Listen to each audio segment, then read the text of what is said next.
ኤዲኤችዲ ምንድነው? የኔስ ልጅ ኤዲኤችዲ ሊኖርበት ይችላል? ኤዲኤችዲ ሊኖርባቸው ይችላሉ ብለን እንድንጠረጥር የሚያደርጉ 5 ምልክቶችን እናያለን።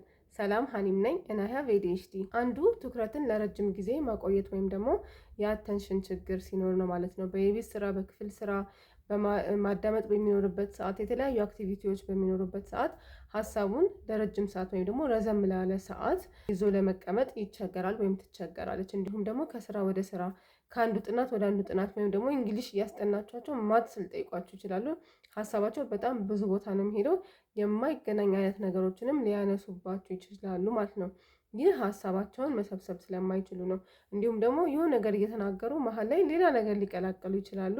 ይህም ደግሞ አቴንሽናቸው ወይም ሀሳባቸው በተመሳሳይ ሰዓት ብዙ ቦታ ስለሚሄድ እና ሀሳባቸው የመሰረቅ ነገር ብዙ ጊዜ ስለሚኖር ነው ማለት ነው። ሁለተኛው ደግሞ ትዕዛዝን መከተል መቸገር። ልብስ ቀይሩ፣ ጥርሳቸውን ፋቁ፣ ተነሱ፣ ተኙ፣ እንዲያደርጉ የሚሉ ነገሮችን ፎሎ ማድረግ ወይም መከተል በጣም ይቸገራሉ። ባህሪ ችግር አለማዳመጥ፣ አለመታዘዝ ሳይሆን ትኩረትን ፎሎ የማድረግ ኢንስትራክሽን፣ በተለይ ደግሞ ቨርባል ኢንስትራክሽን፣ ይሄን አድርጉ፣ ይሄን አታድርጉ የሚሉ ነገራቶችን ለመከተል በጣም ይቸገራሉ። ይህ አንዱ የኤዲኤችዲ ሲምፕተም ነው። ትዕዛዝ መከተል በጣም ይከብዳቸዋል፣ አይታዘዙም ማለት ነው።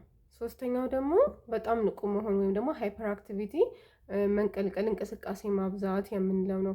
ይህ ደግሞ መቀመጥ ባለባቸው ሰዓት ለረጅም ጊዜ መቀመጥ ሊቸገሩ ይችላሉ። ተቀመጡም ደግሞ እጅና እግራቸውን በጣም ያንቀሳቅሳሉ።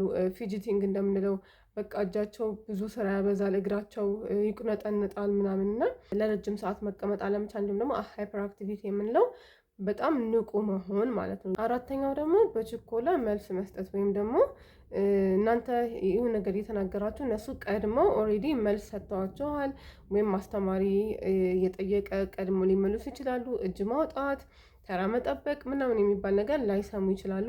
ሁሌም ቀድመው ይመልሳሉ፣ ቀድመው ይናገራሉ፣ ችኩል ናቸው። ሰው እያወራም ደግሞ መሀል ላይ ኢንትራፕት የማድረግ አቋርጦ የራሳቸውን ወሬ የመቀጠል ፕሮብለም ይታያል ማለት ነው። አምስተኛው ሲምፕተም ደግሞ ነገራቶችን በጣም በቀላሉ መርሳት እንዳልነው እርሳስ፣ እስክሪብቶ፣ ደብተር፣ ትልቅ ሰው ከሆናችሁ ስልክ፣ ኤኒቲንግ በቃ ማንኛውም የሚረሳም የማይረሳም ነገር ይረሳሉ ማለት ነው። ስለዚህ በጣም ፎርጌትፉልነስ የኤዲኤችዲ ሲምፕተም ነው። ብዙ ጊዜ እቃ ከመጣል ጋር ይገናኛል። ጥለው መምጣት፣ ጎረቤት ሄደው እቃቸውን ጥለው መምጣት፣ ትምህርት ቤት ሄደው ምሳቃቸውን፣ ደብተራቸውን፣ ኮዳቸውን፣ መጽሐፋቸውን ጥለው መምጣት፣ ይህ በጣም ከመርሳት ጋር ይገናኛል እና ብዙ ጊዜ ይዘው የሄዱትን ነገር ስለሚረሱ ይዘው አይመለሱም ማለት ነው።